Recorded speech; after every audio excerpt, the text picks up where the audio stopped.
Hello friends, இன்றைக்கி நம்ம தமிழும் சரஸ்வதியும் சீரியலில் என்னெல்லாம் நடந்துச்சுன்னு ஷார்ட்டாக ஒரு ரிவ்யூ பார்க்கலாம். ஃபர்ஸ்ட் சீனில் அர்ஜுனுக்கும் பரமனுக்கும் அவங்க அம்மாவும் அக்காவும் வந்து ஒத்தடம் கொடுத்துட்ருக்காங்க.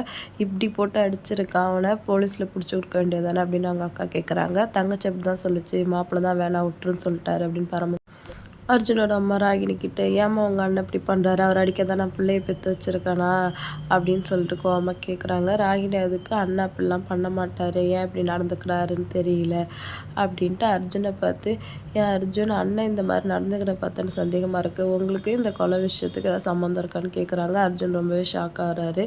இல்லை ராகினி, எனக்கு எதுவுமே சம்மந்தம் இல்லை, உங்கள் வீட்டில் எது நடந்தாலும் என்ன தானே சந்தேகப்படுறாங்க, அதே மாதிரி தான் தமிழ் இந்த விஷயத்துலேயே என்னை சந்தேகப்படுறாருன்னு சொல்லி சமாளிச்சிடுறாங்க.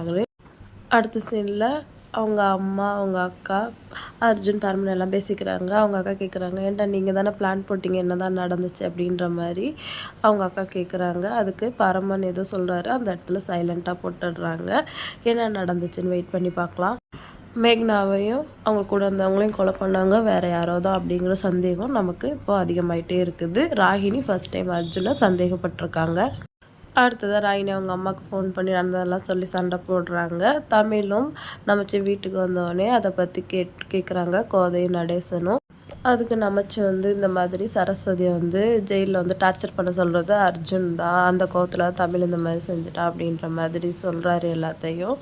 அதுக்கு அடுத்ததாக வந்து கார்த்தி வந்து தமிழ்கிட்ட போயிட்டு கம்பெனி விஷயமா பேசுகிறாரு. அதுக்கு தமிழ் ரொம்ப கோவமாக, கார்த்திகிட்ட நீ படித்தவன் தானே, நீயே எல்லா முடிவும் எடுத்துக்கோ, என்கிட்ட எதுக்கும் வராதுன்னு கோவமாக பேசிட்டு போகிறாங்க. வசுந்தரா கார்த்திகிட்ட, மாமா வந்து சரஸ்வதி வெளில எடுக்கணுங்கிற டென்ஷனில் இருக்காங்க, அதனால் நீ அவர் பேசினது எதுவும் பெருசாக எடுத்துக்காது அப்படின்னு கார்த்தியை சமாதானப்படுத்துகிறாங்க. கார்த்திக் கொஞ்சமாக அப்செட் ஆகிடுறாரு. அடுத்ததாக தமிழும் நமச்சியும் போலீஸ் ஸ்டேஷனுக்கு போகிறாங்க. இன்ஸ்பெக்டர் வந்து இந்த கேஸ் இன்னும் இப்படி தான் போயிட்டுருக்கு, எந்த இம்ப்ரூவ்மெண்ட்டும் இல்லை அப்படின்ற மாதிரி சொல்கிறாரு. அதுக்கு தமிழ் வந்து, இன்னும் அந்த அர்ஜுனையும் பரமனையும் சந்தேகப்பட்டு விசாரிக்கிறத கேஸை வேறு ஆங்கிளில் விசாரிக்கணும், எனக்கு வந்து மேக்னாவோட மாமா அவங்க பையன் மேலே சந்தேகம் இருக்குங்கிற மாதிரி தமிழ் சொல்கிறாரு. அதுக்கு இன்ஸ்பெக்டர், ஆமாம் அவங்க வந்து பாடியை வாங்க தான் வந்தாங்க, அவங்க ஃபேஸில் கூட எந்த ஒரு வருத்தமும் தெரியல அப்படின்ற மாதிரி இன்ஸ்பெக்டரும் சொல்கிறாரு.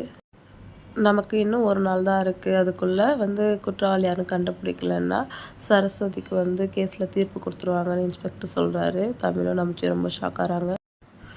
அடுத்த சீனில் கார்த்தி வந்து ஒர்க்கர்ஸ் கிட்ட வேலை விஷயமா பேசுகிறாரு. மெட்டீரியல்ஸை தனித்தனியாக ரெடி பண்ணுங்க அப்படின்ட்டு ஒரு ஐடியா சொல்கிறாரு. அதுக்கு ஒர்க்கர்ஸ் வந்து சரியாக வராது, தமிழ் சார் ஒரு வார்த்தை கேட்கணுங்கிறாங்க. ஏன் எனக்கு எதுவும் தெரியாதா, எது சொன்னாலும் மறுத்து பேசுகிறீங்க அப்படின்னு சொல்லிட்டு கார்த்தி வந்து ஒர்க்கர்ஸ் மேலே கோவப்பட்டு, நான் சொன்னதை செய்யுங்க சொல்லிட்டு போயிடுறாரு. ஒர்க்கர்ஸும் அரமானசோட சரி சொன்னதை செய்யலாம் அப்படின்றாங்க. இதனால் கார்த்திக்கும் தமிழுக்கு எதுவும் பிரச்சனை வராமல் இருக்கணும். தமிழ் வந்து குற்றவாளி யாருன்னு கண்டுபிடிச்சி சீக்கிரமாக சரஸ்வதி வெளில கொண்டு வராதான்னு பொறுத்திருந்து பார்க்கலாம். வீடியோ பிடிச்சா லைக் பண்ணுங்கள். அடுத்த வீடியோவில் மீட் பண்ணலாம். டாட்டா, பாய்.